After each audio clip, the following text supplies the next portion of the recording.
I badly want the Miami Hurricanes football team to instantly be elite again in 2022. But I also want to be realistic. You are Locked On Canes, your daily podcast on the Miami Hurricanes, part of the Locked On Podcast Network, your team every day.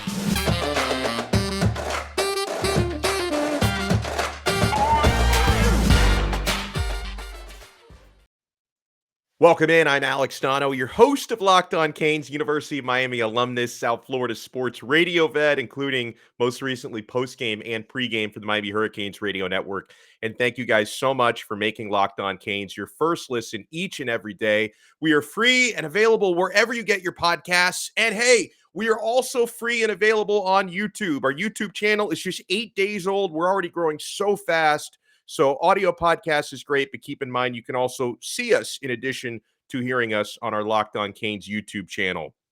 My friends, I wanted to answer some burning questions from our listeners on this episode because there's a lot of heavy stuff we need to unpack heading into the 2022 season. And again, I want to remind you guys that for as much as my expectations have gone up for next year based on the coaching staff, the transfer portal, recruiting, Rome wasn't built in a day. Okay. So we're going to answer some of your biggest questions heading into next year. And I'm trying to get to all the questions we received. I think maybe a couple might have come in a little bit too late here, but this was a good one. And this is all encompassing from LM Sports Talk, who asks us, how much immediate impact does the coaching staff have on this roster?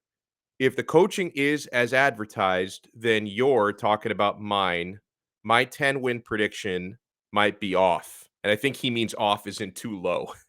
He says biggest concern from him, from LM Sports Talk, is do certain players finally live up to their abilities? And do we have enough depth to survive the season? I'm so glad he asked about depth because even if he hadn't asked that, I would have still answered that question on this episode because I think that's a really important one. But let me start with coaching. I absolutely think coaching can make a big difference. And Miami has also added a handful of players in the transfer portal who I think are ready to make an immediate impact because that's one of the cool things about the portal. I mean, a lot of people hate the transfer portal because it's too much like NFL free agency, but I kind of love the transfer portal because it's like free agency where, listen, in recruiting, you're adding people, 18-year-olds who come in and it takes a little while. Usually, I mean, some players are just so great from the jump, but it usually takes recruits, a year or two to kind of find their footing. Whereas you get, a 21, sometimes 22-year-old in the transfer portal from another big program and they're ready to hit the ground running and make an instant impact. I think Miami has added a handful of those guys. But honestly, like if LM thinks that my prediction of 10 wins isn't bullish enough. I don't know about that, man. Because if I see Miami improving from 7 wins last year to 10 wins this year, which won't be easy given their schedule, I would consider that a gigantic leap in one season. So you talk about players having to live up to their abilities. Yeah, we tend to kind of assume that guys who started to flash in 2021 are going to continue that trajectory in 2022. That's not always a fair thing to predict. I think it is probably a fair thing to predict on Tyler Van Dyke because he continued his great fall last year into a great spring. His leadership is unquestionable and undeniable. But yeah, Tyler Van Dyke has to live up to his abilities from last year, despite losing his top 2 receivers from a season ago. People like, I'll throw a few names out there. Tight end Will Mallory, he needs to look elite for a full season, not a half season. Because let's not forget, in like September, October last year, there were a bunch of games where, and you could blame it on quarterback play calling, whatever. You can make excuses, but for about half the games last year, Will Mallory looked invisible. And then in the other half of the games, he looked unmarkable. So he's got to look that way for the better part of a full season. Okay. Yeah, I talked about some of the transfer portal guys. I've got high expectations for Caleb Johnson, the linebacker from UCLA. Miami desperately needed more just more pop at linebacker. So he's got to live up to that coming in as an instant transfer. Akeem Mesidor, to name another one. I think he's going to be the single most impactful transfer player from West Virginia, the defensive lineman, but he's got to live up to that. Okay. I think James Williams, number 0, is going to end up being as good as any safety in the country this year and next year. So he needs to continue on that trajectory because he had some freshman mistakes last year, some poor tackling, had some 15-yard penalties thrown on him for unsportsmanlike stuff. He's got to clean up on some of those emotional things. But I think this guy has the ability to be the next great safety at Miami, but he's got to prove that. And when you talk about coaching, I think the biggest single unit impact that coaching can make, and I'm banking on this for a lot of my predictions, because I can sit here and tell you that I think Miami is going to win 10 games next year.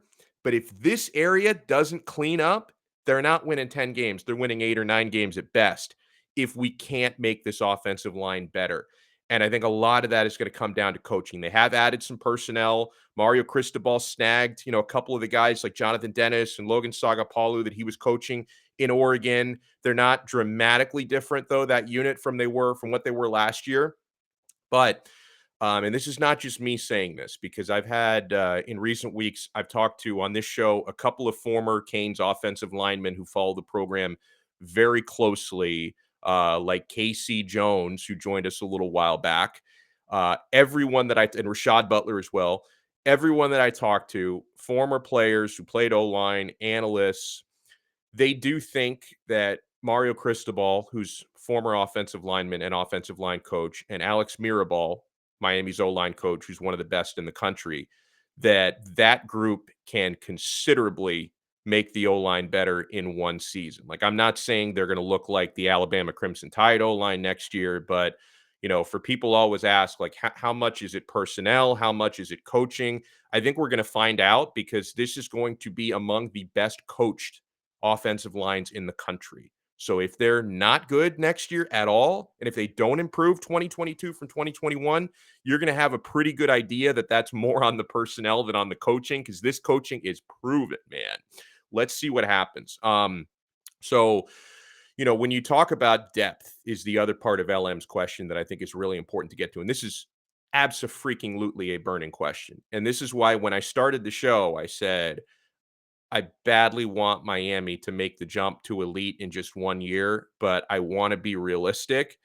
And part of that is because of depth. Okay.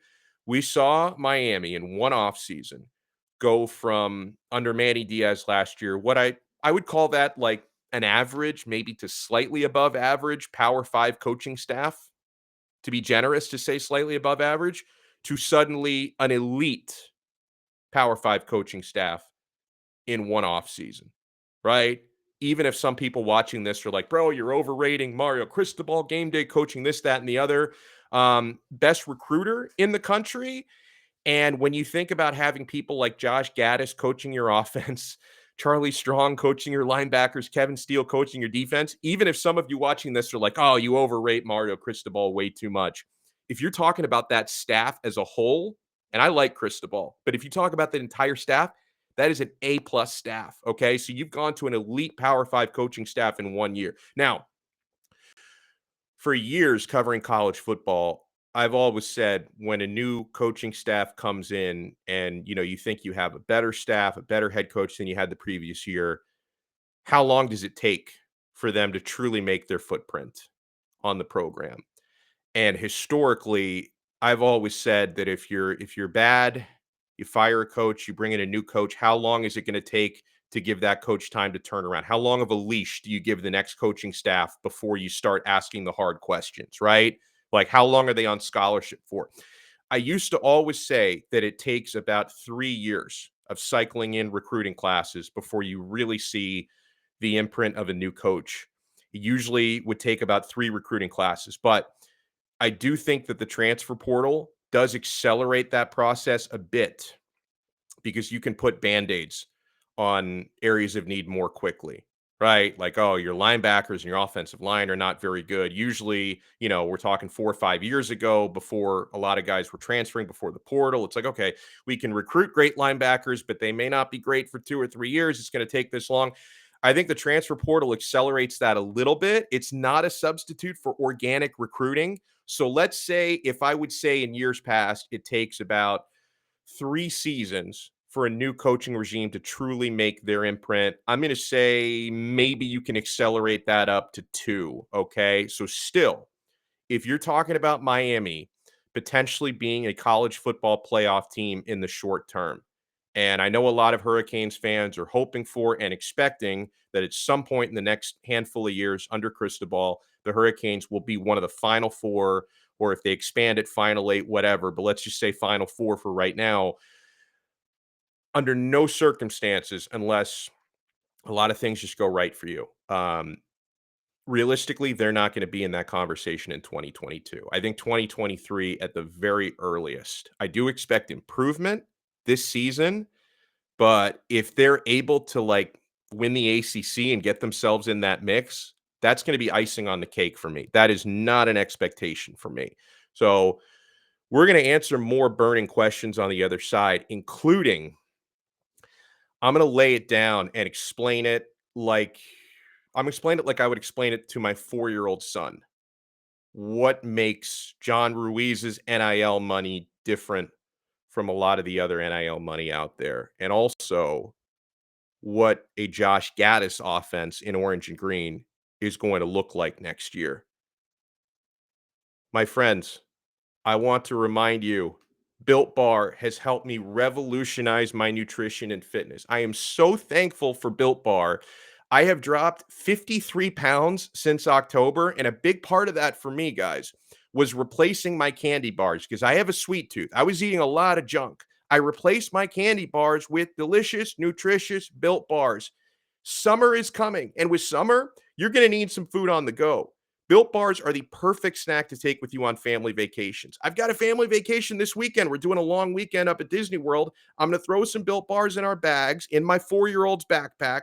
I'm going to make sure that everyone in my family has a bar so we are fueled for our summer adventures. You want to know the best part about Built Bars? Yeah, they're healthy and they taste great. No more sacrificing delicious food for your health. With Built Bar, you can have both, and it's easy.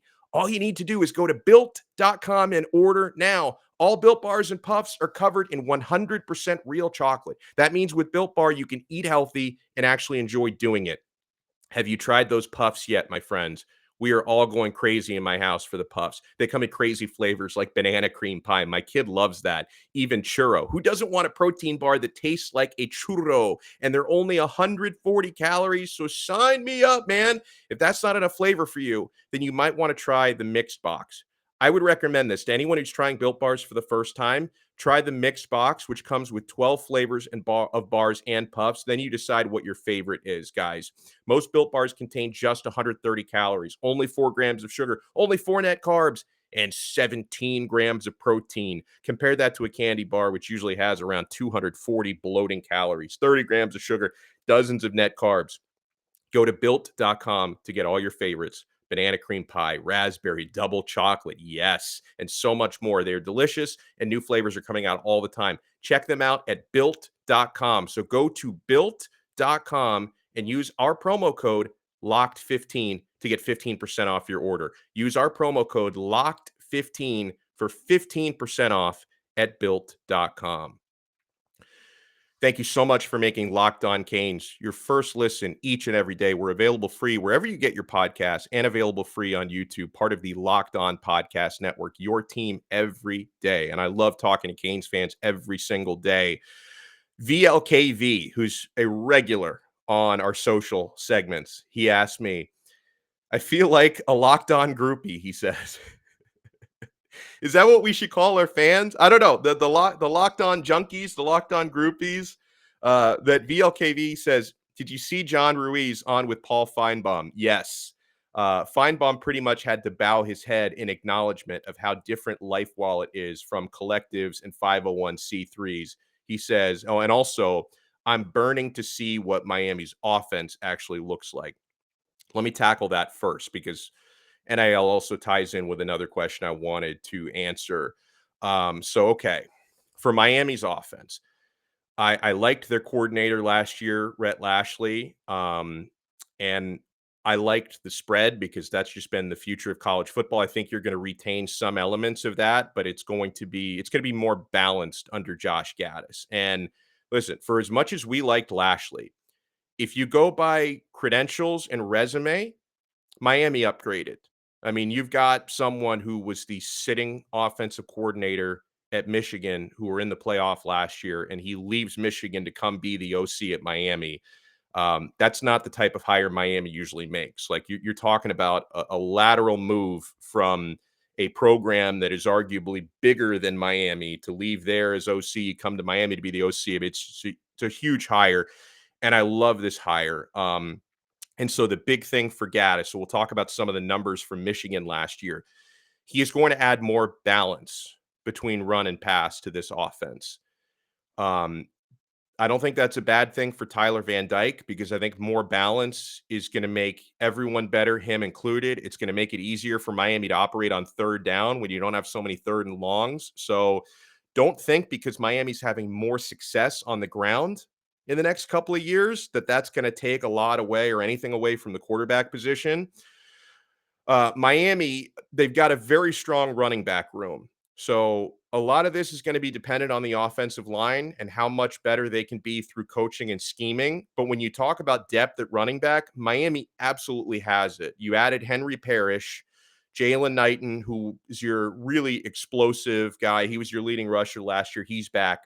Thad Franklin, who looked really good in the spring game. Don Chaney, you've added Trevante Citizen into that mix as well, a true freshman. We'll see how much he sees the field. Like, is Miami going to go 5 deep at running back? Probably not too often.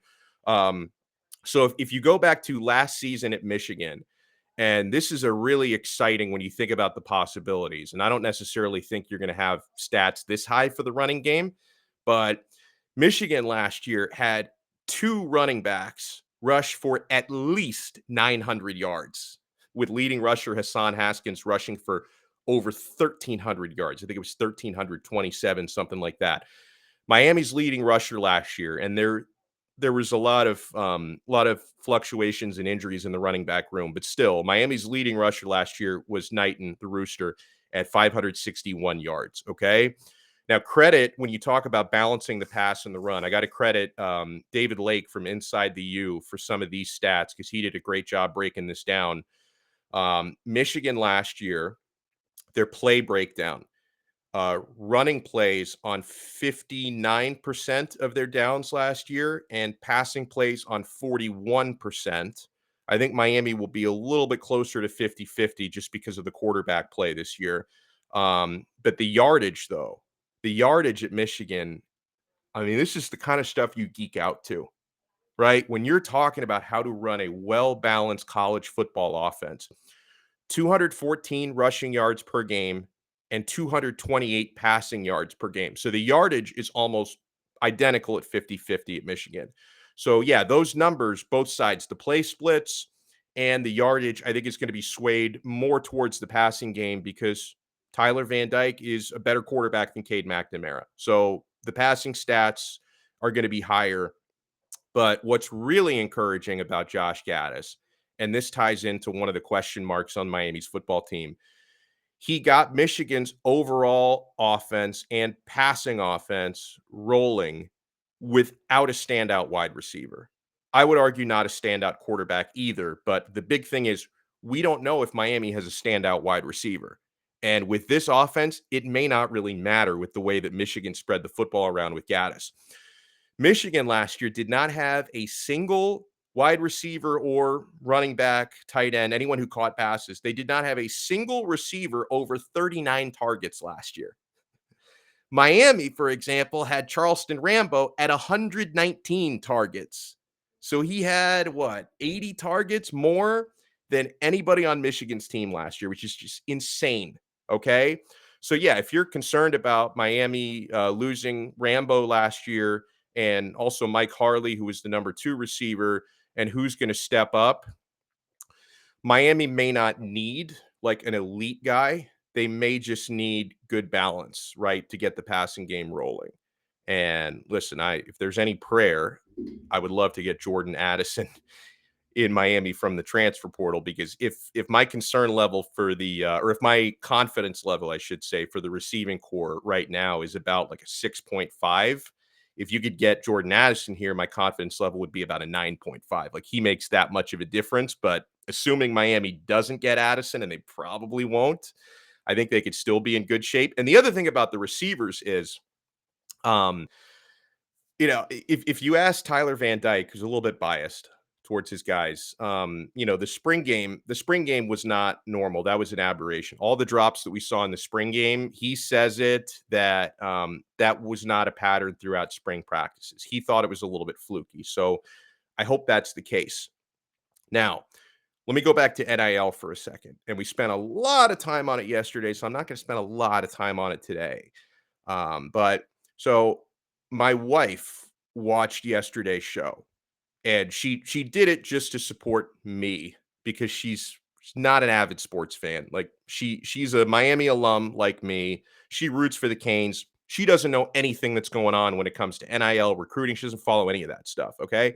So she was watching my show yesterday. She had a lot of questions. Okay. Because I keep talking about how, the big money that John Ruiz and Life Wallet are spending on name, image, and likeness, how that money is different from the money that a lot of collectives spend.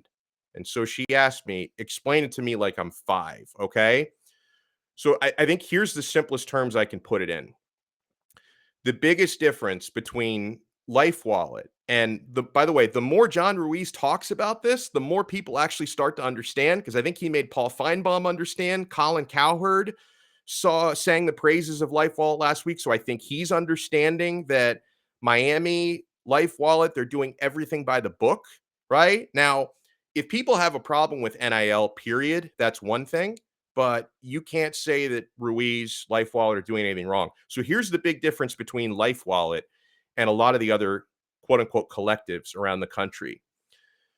Life Wallet, as a business and entity, Life Wallet would exist and continue to exist whether or not NIL exists.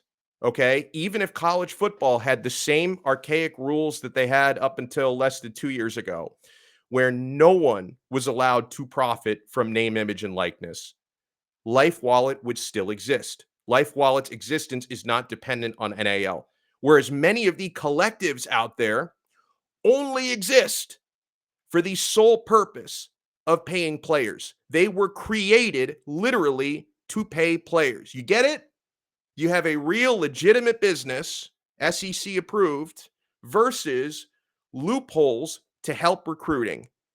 Now, does Life Wallet help with recruiting? Yes. Does John Ruiz want to help make Miami's football and basketball teams better? Yes.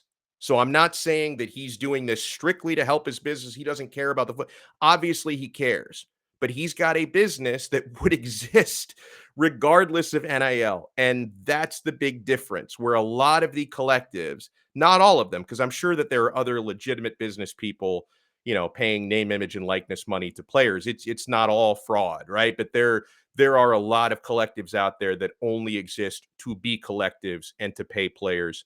And I think that's the big difference here. Okay. All right. I want to get into potential ACC realignment when we come back. So keep it locked to Locked On Canes, and keep it locked into Rock Auto. With the ever increasing numbers of makes and models, guys, it's now impossible for your local chain auto parts store to stock all the parts you need. Why would you endure often pointless or seemingly intimidating questions like, hey, is your Honda Odyssey an LX or an EX? And wait while the person behind the counter orders the parts on their computer, choosing the only brand that their warehouse happens to carry? Well, you have computers with access to rockauto.com at home and in your pocket, so you don't need to rely on the chain stores anymore. Save time and money when using Rock Auto. Don't we all want to save money? Why would you choose to spend 30%, 50%, even 100% more in some cases from a chain store or a car dealership for the same exact parts? Example, Honda Odyssey fuel pump, is $353 from a chain store. At rockauto.com, only $216. That's a big saving. Rock Auto is a family business serving do-it-yourselfers for over 20 years. Rock Auto prices are reliably low for every customer. I think saving time and saving money is incredibly important. So here's what you do. If you need parts for your car, go to rockauto.com right now and see all the parts available for your car or truck. And then write locked on in their how did you hear about us box so they know that we sent you. Amazing selection, reliably low prices, all the parts your car will ever need. rockauto.com. Thank you so much for making Locked On Canes your first listen each and every day. We get this question from James, and man, I'm so glad he brought this up because I wanted to cover this a little bit. If the ACC moves forward with doing away with divisions and having 5 rotating opponents per year and 3 permanent opponents that you play every single season, who would Miami's 3 permanent opponents would be? God, that's a good question. Because I can think of 2 of them easy. The third, not so easy. And by the way, the ADs, including Dan Radakovich of Miami, they seem to want this, and they make it's not imminent. Like, it's not going to be announced this week or next week, but it seems like this could be a reality really soon. I think the division thing is kind of pointless. I'm fine with rotation. You get more variety, but then you have 3 permanents per year. So for Miami, Florida State, that's obvious. Permanent opponent every year. It's been, already. Keep that. I would go Virginia Tech as my number 2 because, it's been fun in the ACC playing them in the Coastal every year, but that goes back to the Big East times. Like, Miami and Virginia Tech used to be the big eaters in the Big East before they both came over to the ACC. So keep Florida State, Virginia Tech. And then the third, I've seen some people say that, it should be Boston College or Pitt because those are other former Big East rivals. I don't know. Like, I don't feel the same sort of like need to play them every year like I do with Virginia Tech. Like, I guess maybe BC or Pitt. I think for my third permanent opponent, I'd probably go UNC. Maybe it's just because they've had Miami's number in recent years and I'm bitter, but I don't know.